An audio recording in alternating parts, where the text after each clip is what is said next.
Yeah, the 5 points. I think we talked about. We talked about. I just some wanted of to make them. sure you got through the list that you had. Yeah, I mean, And you made a post about it too, anyway. yeah, I made a post. First thing no substitute for preparation about Hajj rituals. We just talked about that. Make sure that you learn about the rituals of Hajj. Second, we talked about the pledge. That's one of the most important things. Don't send your parents alone. I can't stress that enough. If your parents are going, make sure that you're going with them. Otherwise, wait some time until you can afford to go with them as well. Physical fitness, we talked about that.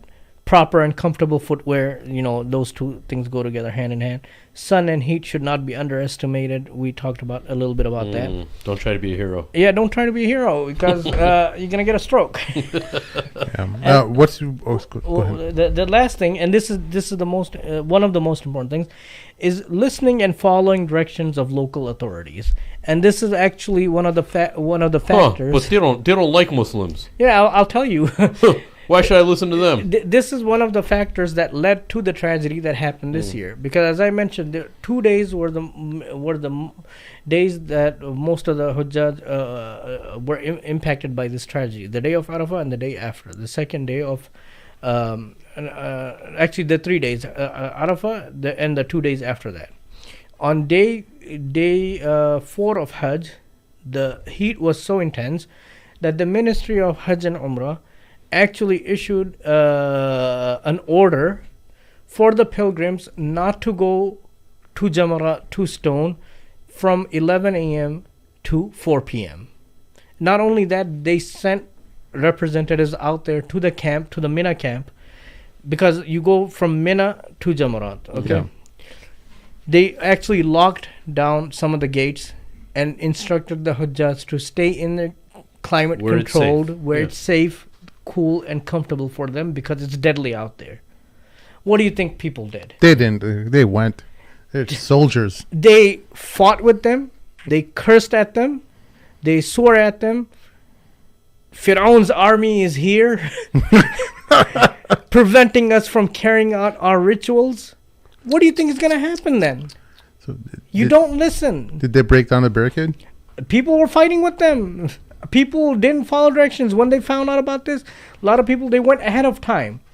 And they're sitting there because the preferred time, the recommended time for stoning is after Dhuhr. Okay? Yeah. Now you have tens of thousands of people waiting at Jamarat before that time, causing congestion, causing crowding, causing unnecessary chaos. Wow. In the heat. Yeah. Why do you think they're telling you not to go? It's for your own benefit. Yeah. And then what happens when you don't listen then? I mean...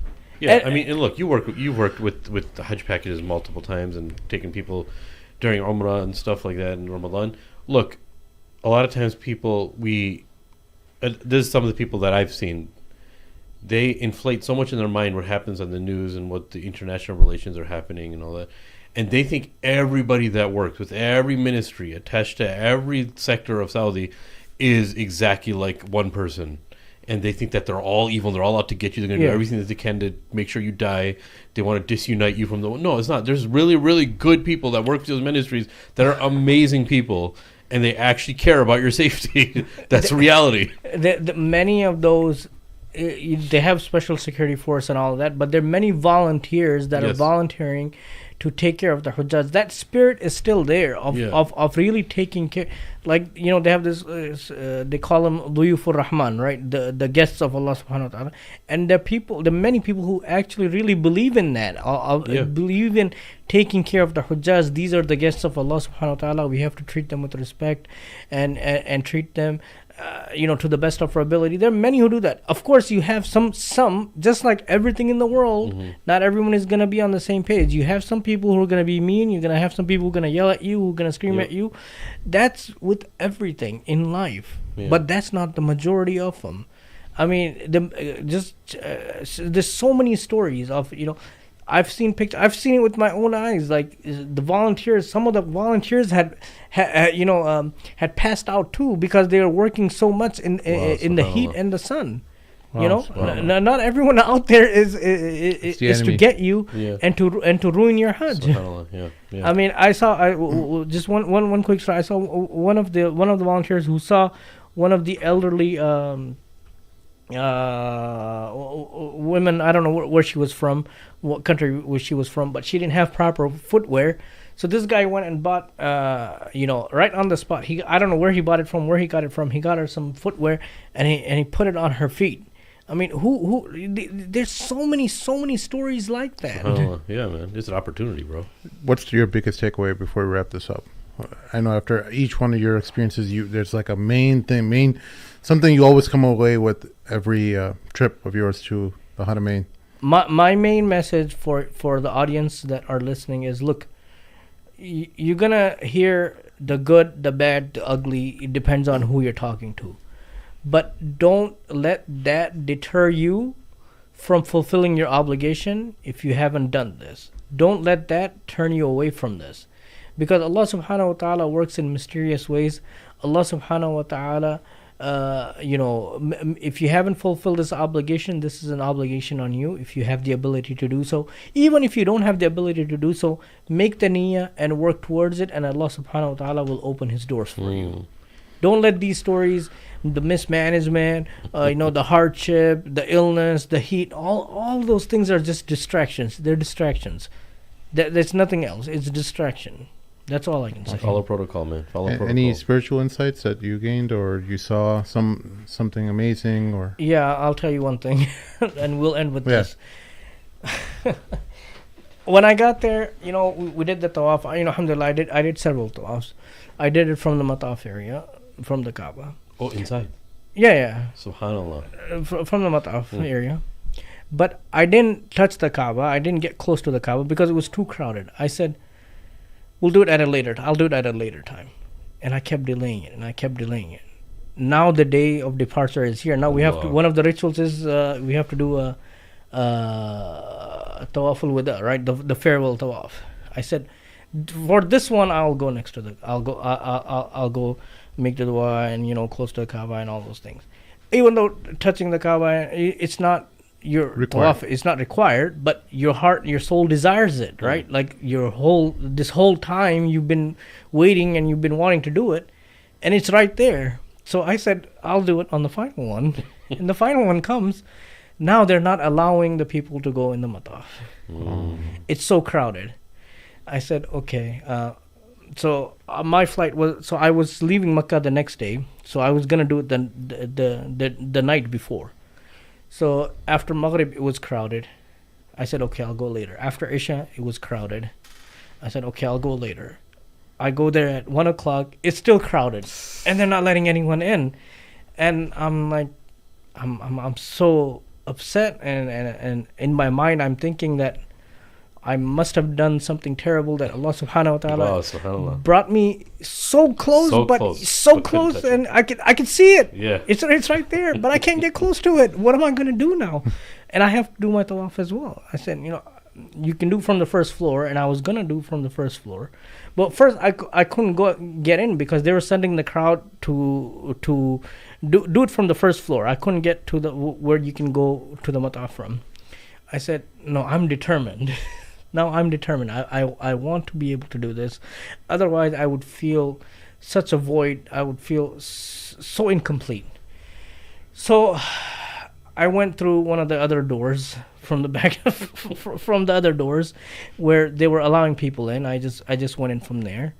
But I still can't get to the level that I need to get to. And I was walking, and then I had decided I'm just gonna do my tawaf from the first floor. Maybe it's not meant to be that I can get close to it. And as I was about to start the tawaf, there's another stairs that lead to the mataf. All of them were closed, and they're all manned by security. But there was one that was manned by security, but there was only a couple of families there. So I went there. I said, this looks maybe they'll let us go. But he's not letting us go. And this family, and there are 2 women, and there's some men in there too. And they kept arguing with the security guy to let them go. It's only few of them. It's not going to make any difference. And he's not listening. He's not having He's not having it. He's like, oh, Allah, I can't, I want to let you go, but I can't. I want to let you go, but I can't. But and these 2 ladies, they were very, persistent too. and they started playing like a good cop and a bad cop. And one of them kept saying, "Oh, he's a terrible person. He's not gonna let us go. This is what they do to us." And the other lady's like, "No, no, no, don't say that. He's nice. He's gonna let us go. You know, he's not a bad person. He'll let us go."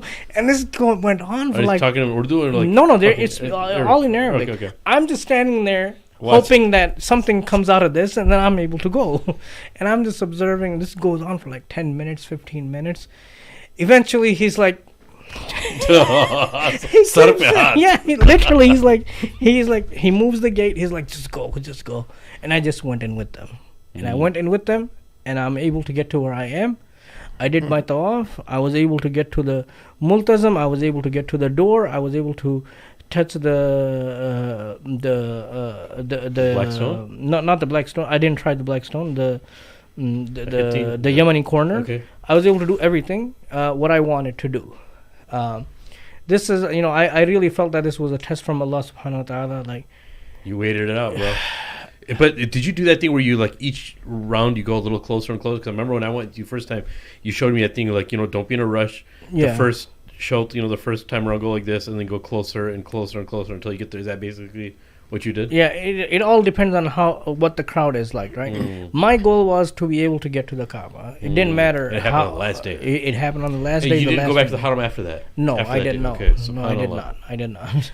Wow. And I spent so much time. I sent you a message, a video from there, right? That this is all that happened on that day, because I was leaving the next day. When did you end up going to Medina throughout this? I don't remember you talking about it. Yeah, we went to Medina after this. Okay. So there are two ways. Some groups, they go to Medina first, then come to Makkah. Others, they go to Makkah and then they go to Medina. I like the setup of going to Medina later. I like that. No, I like Medina first really? For logistical reasons. Oh, logistical. Because you don't have to be in the state of Ihram, and that's a big thing. That's a big thing. You get to Medina, you're not in the state of Ihram. You spend 2-3 days there. You're relaxed.